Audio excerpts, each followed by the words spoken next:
nyonso. Merci lisusu na ndenge kozuta na bino mpona kolanda nga na moma oyo.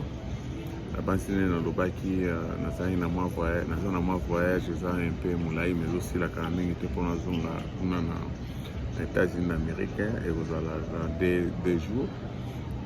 Nalobaki na ntango nyonso nakozwa temps nakosala émission pour que nameka kobenda matoi na bato nyonso bazolanda beaucoup plus nazoloba nazosala ngo na lingala oyo nazosala ngo na lingala parce que ozomona esengeli d'abord bacongolais oyo bazovivre na États-Unis d'Amérique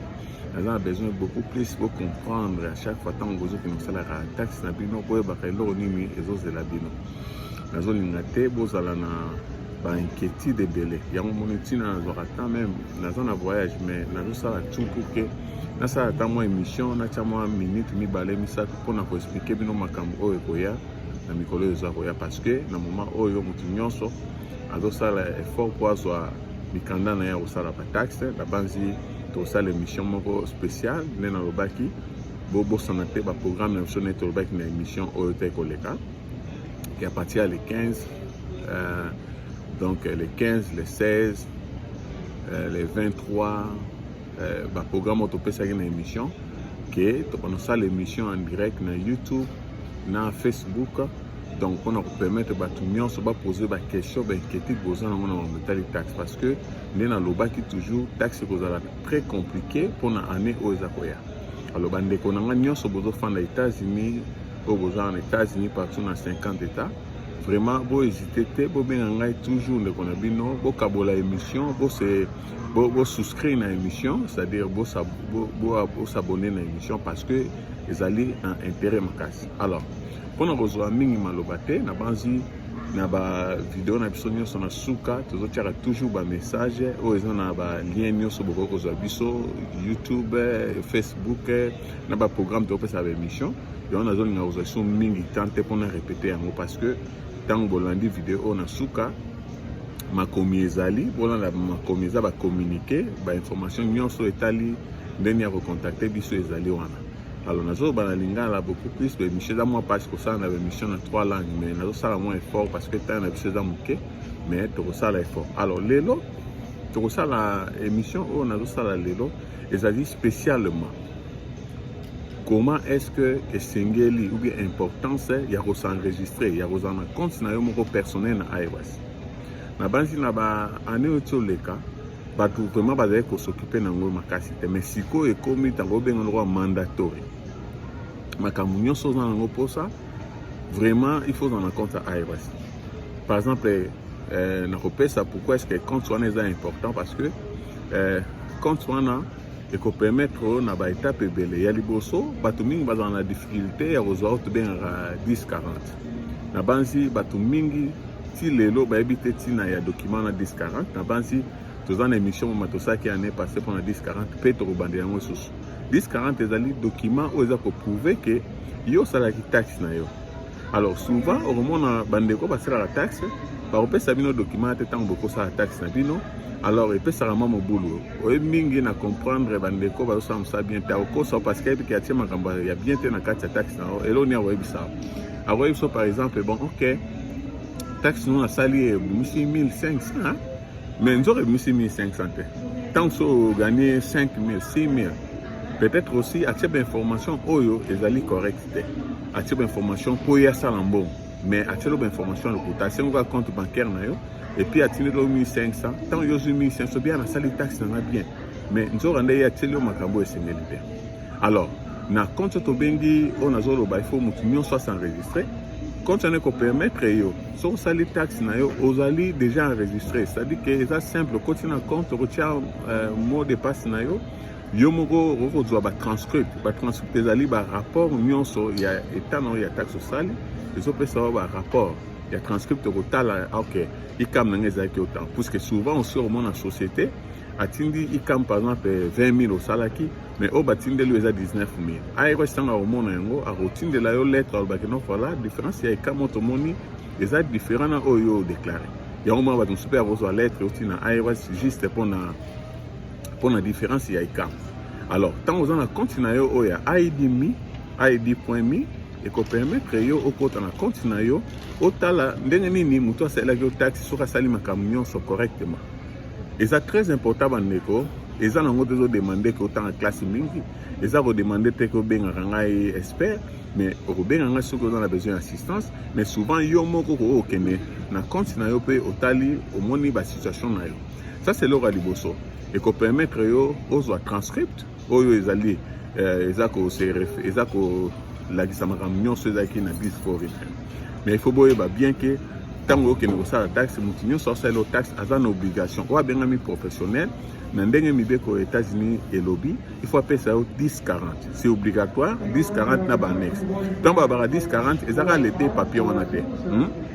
ezaka papier ko 10-40 té tant ça la taxe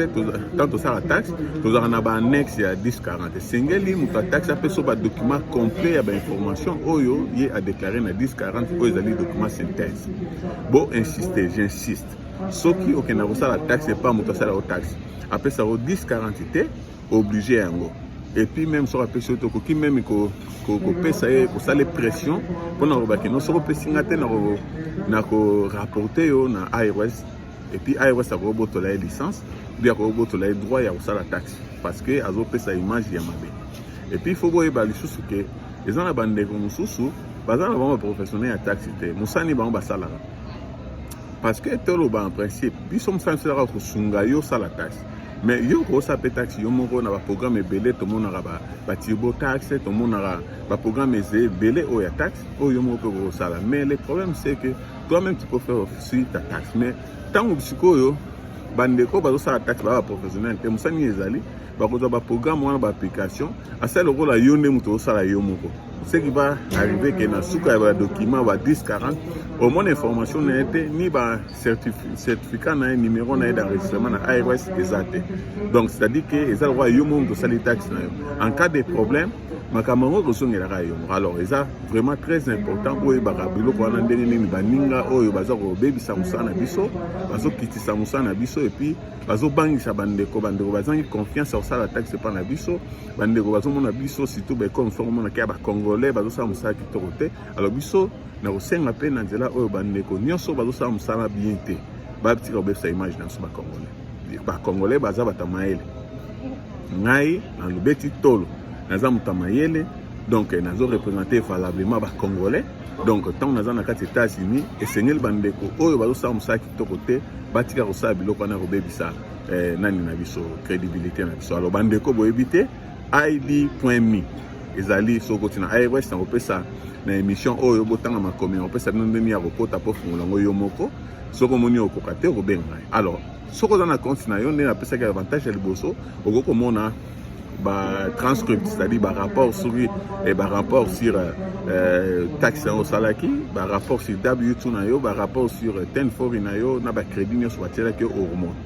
Alors il faut voir bien que tant vous avez un compte ou un IDMI parce que c'est obligatoire parce que dans la processus de l'épo au fond là ngo ndenge bolana ma commune na kutela bino au bana définité ba ko trouver ngai ba ko benga partout aux États-Unis na ko aider pour que vous êtes capable de s'enregistrer. Donc vous allez voir que c'est très important. Alors c'est très important IDMI et ça ko permettre yo au changer compte bancaire na yo au changer compte bancaire au cas où compte bancaire nous a bientôt au compte na compte na yo FCIS non voilà partir lelo bo ça la compte na ngai boy bo changer compte banque tout consort pour que batine na mbongo na avantage belé to so ya bana na crédit ya bana ndenge to ta kozwa ba stimuler chèque biloko na nyonso ekomi na compte na yo moko so compte na IDMI donc pour changer yango et puis pour permettre yo au changer aux libre vous comprendre au comme roi libre moko gérer vous avez besoin de taxe professionnalité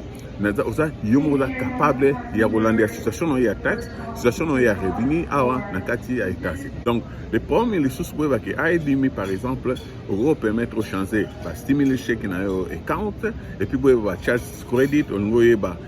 droit na kati ya charge credit tout ce que toi tu es en train de faire vraiment de konangai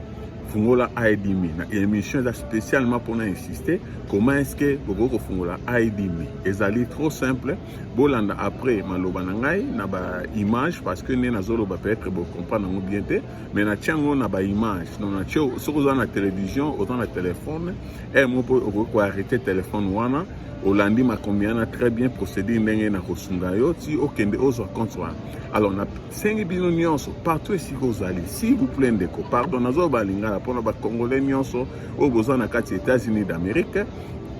boso yango pe bo partager pa bandeko nyonso o baza na États-Unis bo sa bandeko ba souscrire ba s'inscrire na kati chaîne na ngai o to bengi One Stop Shop Mike Mohel bokozwa ba information o esengeli vraiment na sepeli parce que bandeko belo bazo benga ngai même na lobi que téléphone na ngeza ouvert nyonso partout ici kana zali soko ozo benga pona ma metali taxi même soko benga pona ma metali osoma bandako atazo na beta nyonso atazo fana na jo de sikana zali ko hésiter te je suis là na so pesa information ya ofel. Alors pona ID.me ezali simple ezali tout simplement ko fungola continue na iOS so eza simple okoki okende voilà eza simple okei na kati ya ordinateur non même na téléphone au petit www.irs.gov irs c'est-à-dire ngoba irs.gov soki okoti na kati ya compte irs on nyonso okota eza simple okei esika obakomaka recherche obabaka search bien recherche ça va okomi AID c'est-à-dire ezali okomi id.me nena bandeli c'est-à-dire okei na www.irs.gov donc gov par le anglais ezali www.irs.gov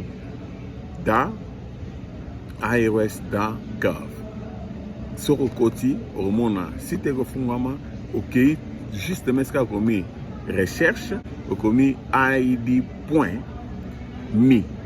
quand on a id.me na français ezali soko koti okei na recherche okomi loko la lettre I na lettre D otie point et puis otie lettre M otie na lettre E donc yango wana obeti ofini na recherche et kofungolela yo okomona et kopesa yo esika ya ko s'enregistrer ID.me paroloba na yo olingo fungola account open create an account c'est-à-dire ko fungola compte asika ou bien oza déjà na compte au fungola otal. Alors pour na bato o baza déjà na compte na bango baza déjà na compte na iOS yeba ke compte wana et ça les sociétés. Donc si vous avez un compte dans iOS compte na ça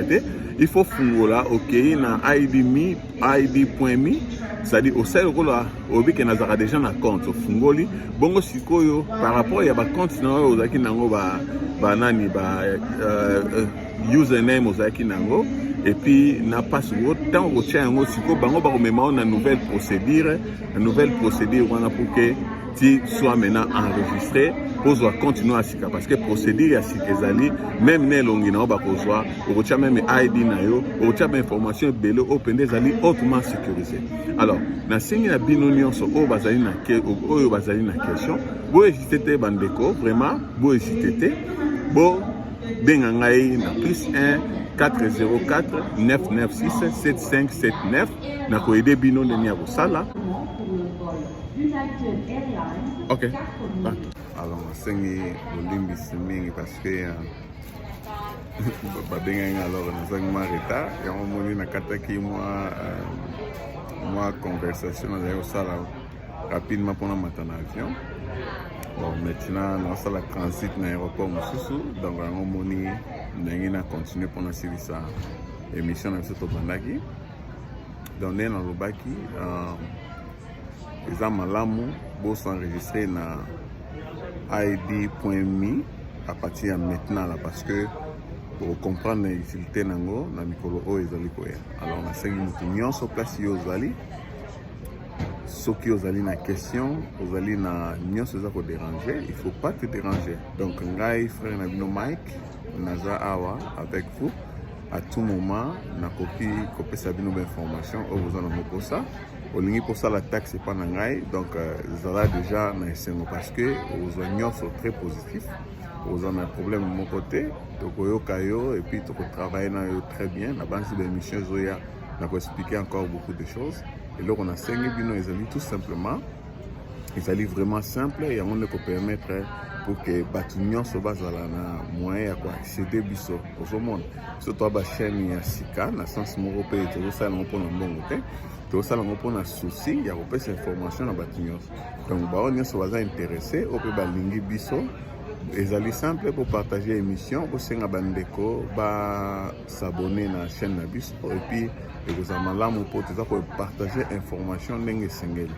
Alors, on a sur Balinga Biso, on a client à Biso, vraiment te remercier, tu continues toujours à sensibiliser. Vraiment, merci beaucoup. Merci beaucoup. Mingi na oba ko yesu sunane okona taxi na bango na ko sepela mingi partout si kabino boza na États-Unis d'Amérique obanga te parce que les gens simple. Donc, tous les ba moyen belé on a ça déjà na bateau baza mo musika. Tout ça là que ça va te rappeler ba internet, ba téléphone, ba application on a dans yango. Ils ont facilité mon salaire vraiment très bien. Tout ça de taxes et puis nous faisons les canaux vidéoconférence, na ba téléphone et puis on signe un téléphone au monde on a taxe sur le téléphone on signer et puis nous se les bien. Donc à 5 nous on a confiance, à 5 nous partager l'émission surtout pour partager l'émission parce que tout ça on a un mois ou 2 mois peut-être on va prolonger mon émission dans le mois de février pour nous mettre les taxes. Donc bateau nous bazali na temps ya kolanda bala na yango pona esengo na biso. Alors vraiment na sepeli mingi pona na mutema nyonso mingi bino bokuza na confiance. Vraiment je suis très content de ce que vous êtes. Alors na sengi bino vraiment na mutema nyonso bo contacter ngai et puis bo partager mission bandeko bala na mo ebele. Merci beaucoup na banzi so na kati awa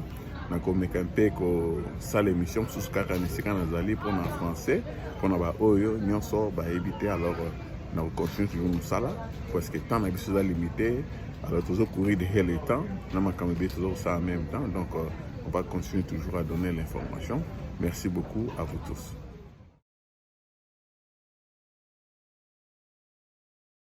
Ndenge nini boyende ndenge nini okoki ko s'enregistrer na compte IDMe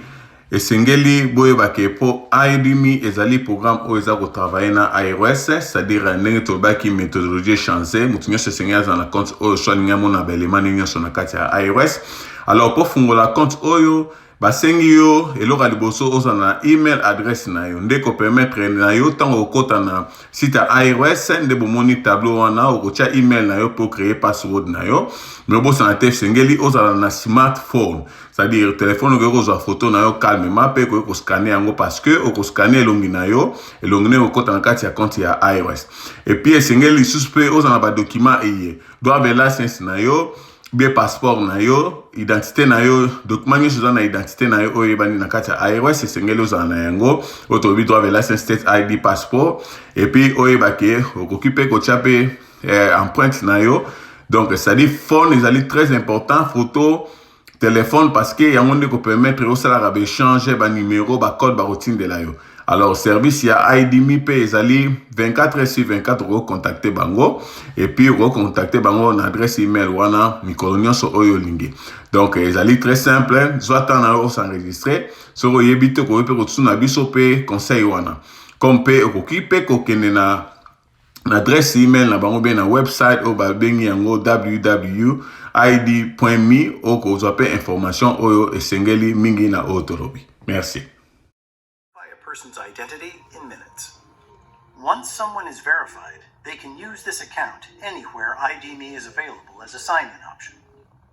IDMe never sells your personal information. The IRS and IDMe are partnering to provide taxpayers with a seamless and secure login experience for IRS applications. Here's what to expect. Creating an account and verifying your identity takes only minutes to complete. Before you start the process, you'll need an email you can access and cell phone or landline phone. You should also be prepared to take a selfie using a smartphone or a computer's webcam, as well as submitting a photo of a government-issued ID. You can use your driver's license, state ID, passport, or passport card. If for some reason we cannot verify your identity using these methods, you will be prompted to join a video call with an ID.me trusted referee based in our U.S. facilities who will work with you to quickly complete the process. In addition, ID.me has 24 hours a day, 7 days a week help desk support for any additional assistance in the identity verification process. All this information helps ensure you are who you say you are, and not someone pretending to be you. Any information you provide is encrypted and handled strictly to federal guidelines.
Tell me what to want.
tell me what you want.